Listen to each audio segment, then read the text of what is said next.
os jogos. Boa tarde. Boa tarde, Daniel. Foi exatamente isso. Fez o gol, pensou no Corinthians e o Palmeiras não vem jogando bem. O Estevão e o Richard Rios saíram, ainda não houve reposições. Esse Sousa que foi contratado é um jogador bem comum, então o gramado não tá legal também. Até o Abel Ferreira reclamou depois do jogo. Mas isso não é desculpa. O Palmeiras é melhor que o Grêmio, mas o time do Palmeiras não é esse espetáculo todo. Talvez seja o pior Palmeiras da era Abel Ferreira, ainda que faça boas campanhas. Por quê? Porque é um time forte fisicamente, tem muita mentalidade, tem jogadores que estão há um bom tempo lá e tem um treinador que conhece bem o elenco. Mas como futebol, bem criticado o desempenho do Palmeiras. Inclusive, muita gente imagina que o Corinthians possa eliminar sim o Palmeiras. Até porque o Palmeiras ele também perdeu uma peça-chave do time, que é o Richard Rios. Era um cara que dominava o meio de campo de uma forma impressionante. A gente debatia o Alan Patrick, por exemplo, na semana passada. O Richard Rios, junto com o Gerson, foram os únicos dois jogadores que conseguiram, de certa forma, anular o Alan Patrick em confrontos do Inter contra o Palmeiras e contra o Flamengo, respectivamente. Então, a saída desse jogador para a entrada do Lucas Evangelista, por exemplo, é uma mudança de característica considerável. Então o Palmeiras está se readequando, ainda não tem o Murilo. Bruno Fux não é um jogador do mesmo nível da média do sistema defensivo. Hoje é um reserva aceitável.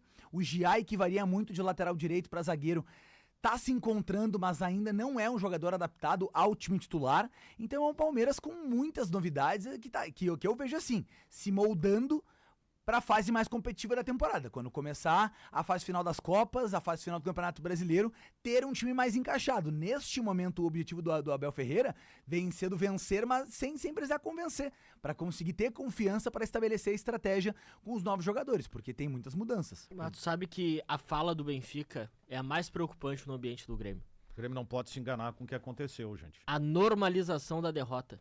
Não, eu acho que até porque na verdade é o seguinte...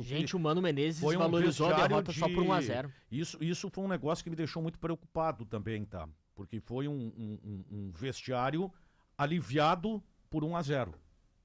Pô, isso aí é terrível. Isso é o apequenamento institucional que a gente fala. Aí vão dizer o seguinte, mas é que o vestiário do Grêmio estava considerando que o time melhorou. Tudo bem, mas parece que essa melhora assim foi uma surpresa, ninguém esperava e daqui a pouco, ufa... É tipo aquela história, uma vez surgiu uma declaração, mas esse time do Grêmio tudo isso, só nos ganhou de 1-0, né? Num clássico Grenal, foi dito pelo Internacional uma ocasião, né? Eu lembro disso.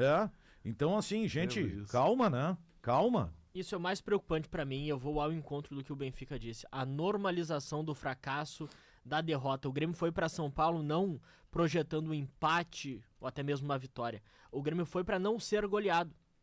E por isso que ainda mais depois de tomar o gol bem cedo, né? Aí bateu o pânico, né? Com Mas certeza. aí o Palmeiras deu uma aliviada. Eu acho que é preciso, cara. A gente não tá querendo tirar os méritos do Grêmio aqui, mas acima de tudo, o Grêmio é que não pode se enganar, né? Claro. O Grêmio precisa... E eu tenho ouvido, assim, muitas análises de pessoas muito consideradas dentro do Grêmio, pessoas de um público muito forte, que estão apaixonadas com o que viram no sábado à noite, cara. Passadas 24 horas do jogo, alguém comentou, cara, tu não entendeu ainda o que aconteceu, o Grêmio não jogou bem. Por favor, o Grêmio não jogou bem, o Grêmio teve uma evolução mínima, cara, em relação aos seus próprios defeitos. Mas, por exemplo, amanhã a estratégia de jogo tem que ser outra, né? Com certeza. E aí, o Grêmio se não preparado? Ganhar amanhã, como é que fica? Pois é. O Grêmio amanhã, até pela questão da posição na tabela, claro. Se ele for derrotado, o Fortaleza o ultrapassa. Sim. Né? Então o Grêmio tem que propor o jogo amanhã. Isso é o mais saberá preocupante, fazer Benfica. Isso? Esse time do Grêmio assim me preocupa muito porque o Mano Menezes, ele tá muito no jogo de tentativa e erro. Ele muda o time a todo jogo, só que os jogadores não conseguem performar. O que foi o Alex Santana, na primeira etapa? Até foi na sexta-feira que a gente discutiu fortemente que é a respeito do Alex Santana, né? E o Guimarães, entendendo que ele não deveria jogar. E olha, o cara foi contratado, acho que deve jogar. Mas eu retiro. Lembra que eu falei, o meio campo teria ele. Eu digo, Dodi, falei acho que na sexta-feira, meio campo do Grêmio vai ser Dodi, Alex Santana e o Riquelme. Exato. Fiquei horrorizado com a atuação do Alex Santana, cara. O Alex Santana se criou eu dou meu braço a torcer, cara. por parte das pessoas que analisaram a sua contratação de que ele poderia ser um camisa 8. Pra mim, vendo a sequência da carreira do Alex Santana, pra mim era muito mais claro que ele era um jogador muito específico de um momento só, onde o Grêmio precisava se defender, por exemplo.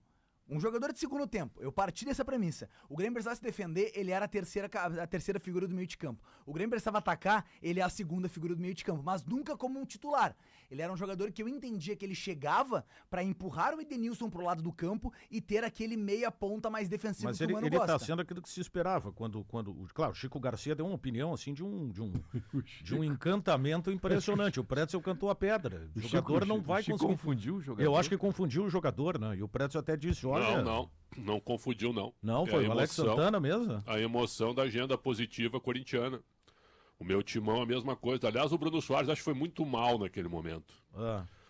Dizendo o seguinte, não, eu acredito em fulano e acredito em Beltrano. Como se não acreditasse em outras palavras. Tem que ver o jogador no Corinthians. No Corinthians ele não jogou nada, pessoal. 37 jogos, absolutamente nada. Absolutamente, é só ver o cara jogar. Não tem força mais. Por isso que eu Jogador digo. longilíneo, parece forte. É um E eu jogador não que não conseguia- compete, né, tanto Xandão? que o Não Corinthians... conseguia Não nem achar. compete. Conseguia nem achar o espaço dele em campo, né? Tanto que o Corinthians se submeteu a um empréstimo de 6 meses para ver depois se encaminhar. Né? Exatamente. E outro, o Corinthians, o Corinthians pagou 18 milhões por ele, pessoal. 18 milhões. Contrato de 3 anos. Por isso que o presidente está correndo o risco de ser empichado. É um negócio que ninguém explica. E nem, É o no, seguinte, cara. e nem no Grêmio, né, Xandão? Não, Ninguém- Quando o Inter Mineiro. contratou o Natan, lateral direito, eu falei, pessoal, pega o histórico recente desse jogador. Não compete, não vai jogar no Inter.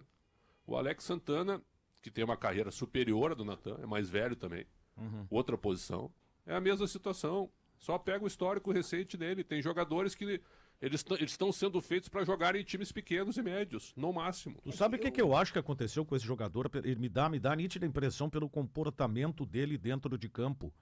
Porque eu já vi bons jogos do Alex Santana, vi boas partidas dele.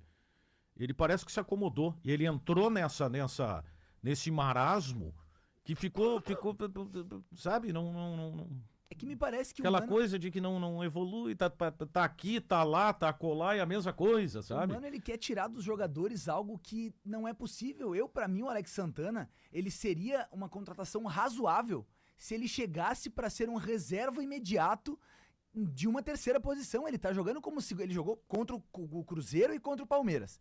2 dos melhores times do futebol brasileiro fora de casa, como o segundo homem de meio de campo, com dor de ser no primeiro. E aconteceu uma coisa assim que muito preocupante e que dá exatamente a ideia do jogador incapacitado fisicamente, jogador sem energia. Lembra no primeiro lance da partida já cometeu uma falta em cima do centroavante, do Vitor Roque. Vitor Roque, porque ele percebeu que, a única maneira que eu tenho de segurar esse garoto nesse confronto é cometendo falta. E depois cometeu uma outra logo em seguida. O recurso que o Alex Santana tinha era uma tentativa de intimidação, até porque o Vitor Roque é um menino, né? Até futebol tem dessas coisas, né? Mas obviamente que não se intimidou o Vitor Roque. Então foi uma atuação, assim, patética, cara. Uma atuação assustadora de um jogador, assim, que não parece no mesmo nível de competitividade dos demais que estavam em campo. Não, isso eu concordo.